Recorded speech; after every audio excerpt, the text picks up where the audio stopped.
രണ്ടാമത്തത് deep breath എടുക്കുക.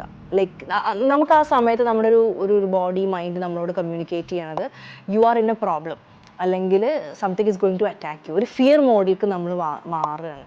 അപ്പോൾ when you take deep breath out, ബ്രീത്തിനും ബ്രീത്ത് ഔട്ടും എടുക്കുമ്പോൾ നമ്മൾ കുറേ കൂടി ഒരു റിലാക്സ്ഡ് സ്റ്റേറ്റിൽ വരികയാണ്.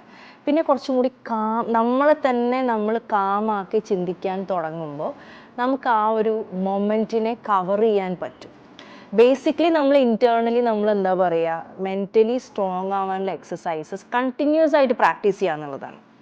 ലൈക്ക് ഇപ്പോൾ ക്രോണിക് പാനിക് അറ്റാക്ക് അല്ലെങ്കിൽ സിവിയർ പാനിക് അറ്റാക്ക് വരുന്ന ആൾക്കാർ പെട്ടെന്നൊരു ദിവസം പോയിട്ട് എല്ലാത്തരം മെൻ്റൽ എക്സസൈസുകളും ചെയ്താലൊന്നും ആവില്ല.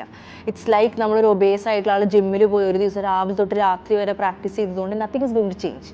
പക്ഷേ slowly realising what you are going through, നമ്മുടെ മൈൻഡിനെ എങ്ങനെ നമ്മൾ കാമാക്കാം എന്നുള്ളത് പഠിച്ച് ആ എക്സസൈസസ് പ്രാക്ടീസ് ചെയ്തുകൊണ്ടിരിക്കുമ്പോൾ slowly we get the control of our mind.